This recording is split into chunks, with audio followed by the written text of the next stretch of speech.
বন্ধুরা, বগলা কিচেনে তোমাদের স্বাগত। আজকে আমি বানাচ্ছি কুমড়ো পাতায় মাংসর চপ। তো সেই জন্য দেখো, কড়াই আমি সাদা তেল একটু গরম করে নিলাম। এবার এর মধ্যে আমি বেশ খানিকটা পেঁয়াজ কুচানো দিলাম। এবার পেঁয়াজ কুচানোটা ভালো করে ভাজা হলে আমি আস্তে আস্তে সমস্ত মশলা দেব। তো বন্ধুরা, পেঁয়াজ কুচিটা একটু বেশি করে দিলে কিন্তু খেতে ভীষণ টেস্ট হয়। তোমরা দেখতে থাকো। বন্ধুরা দেখো, পেঁয়াজটা কিন্তু বেশ সুন্দর করে ভাজা হয়ে গেছে, লালচে মতন করে আমি ভেজে নিয়েছি। দেখো বেশ লাল লাল হয়ে গেছে। এবার আমি আদা, রসুন আর বেশ খানিকটা কাঁচা লঙ্কা একসঙ্গে মিক্সিতে পেস্ট করে নিয়েছি, সেটা আমি দিয়ে দিলাম। তো বন্ধুরা, এখানে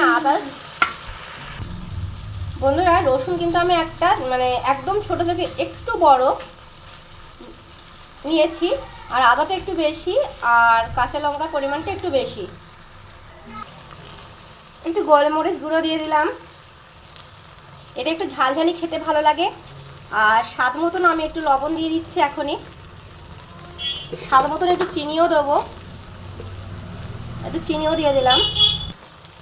এবার খুব সুন্দর করে আবার কষবো। পেঁয়াজ আর মশলা একদম সুন্দর করে কষে নেবো।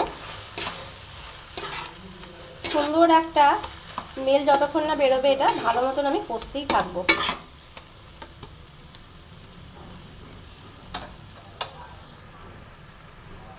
আর একটু কষা হোক। বন্ধুরা, আমি 250 গ্রাম মতন চিকেন একটু দেখো একদম ছোটো ছোটো করে কেটে নিয়েছি। কেটে ভালো করে ধুয়ে রেখেছি। তো সলিড চিকেনটাই নিতে হবে, বোনলেস। এবার মাংসের সাথে মশলা একসঙ্গে মিশিয়ে সুন্দর করে কষে নিতে হবে। তারপরে তোমাদের আমি দেখাচ্ছি কুমড়ো পাতায় মাংসের চপ কিরম করে হবে। মাংসটা ভালো মতো সিদ্ধ হতে হবে, সেই জন্য কিন্তু আমি ফ্লেমটা কমিয়ে দিচ্ছি, এবং ভাজা ভাজা করেই হবে, জল পড়বে না।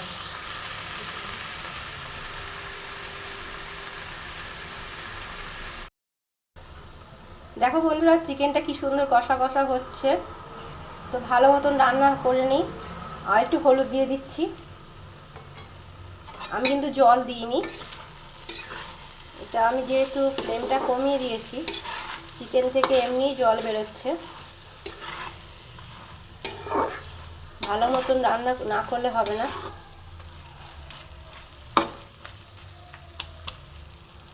তো বন্ধুরা, এবার আমি একটু ঢেকে দেব।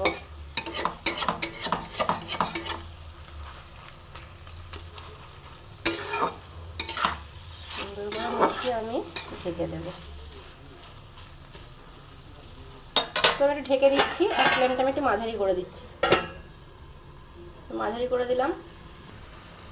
বন্ধুরা দেখো, আমার চিকেন একদম কমপ্লিট হয়ে গেছে। আমি এবার পুরটা ঠান্ডা করে নেব, তারপর আমি তোমাদের কাছে ফিরে আসছি।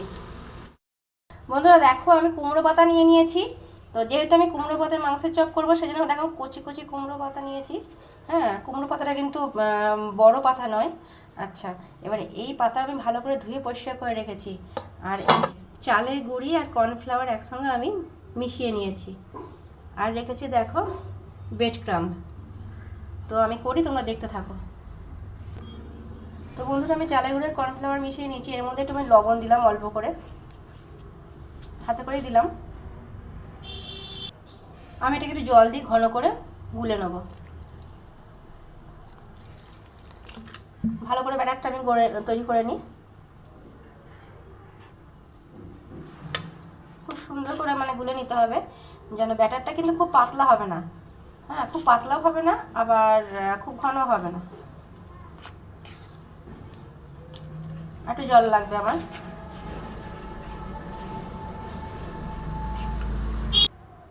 দেখো, কর্নফ্লাওয়ারটা আমি একদম ঘন, কর্নফ্লাওয়ার চালের গুঁড়ো মিশিয়ে দেখো আমি জল দিয়ে সামান্য লবণ দিয়ে ঘন করে গুলে রেখেছি। আচ্ছা, দেখো চিকেনের পুরটা দেখো কত সুন্দর হয়েছে। তোমরা এইভাবে পেঁয়াজ বেশি করে দেবে, দিয়ে পুরটা তৈরি করে রাখবে। তো এইবার এই পুরটা আমি নেব কুমড়ো পাতার মধ্যে। তো দেখো, আমি একটা চামচের সাহায্যে নেব, অল্প অল্প করে নেব, যেহেতু আমার পাতাটা একদম ছোট, খুব একটা বড় নয়।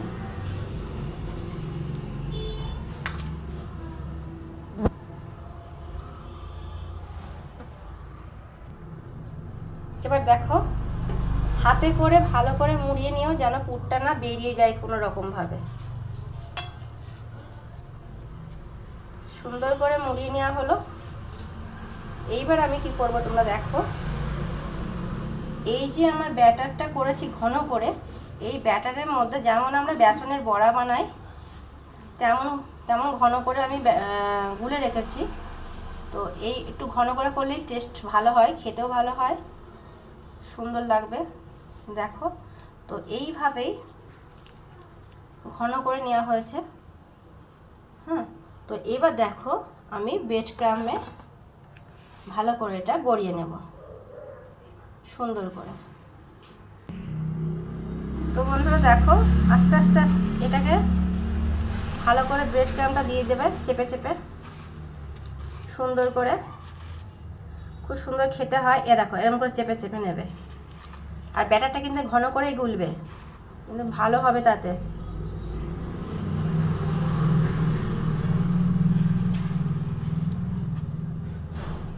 এবার আমি ফ্রাই করে নেব, তাহলে আমার হয়ে যাবে কুমড়ো পাতায় মাংসের চপ। কি সুন্দর হয়েছে দেখেছো। এবার আমি থালার মধ্যে রেখে দিলাম। এইভাবে আমি দেখো বন্ধুরা, আমি ব্যাটারে আমি কোট করে নিয়ে আমি ব্রেড ক্রাম্বস মাখিয়ে রেখেছি।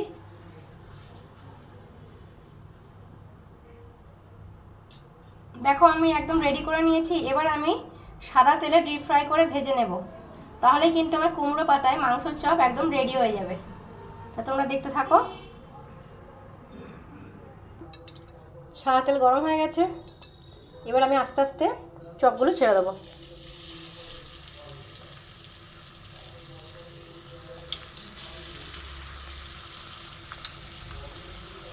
খুব আস্তে আস্তে দেবে,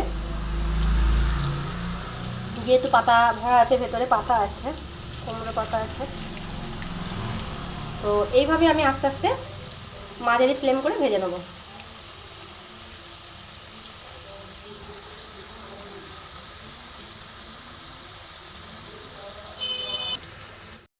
তো বন্ধুরা, আমার কুমড়ো পাতায় মাংসের চপ একদম রেডি হয়ে গেছে। আমি সার্ভ করে দিয়েছি।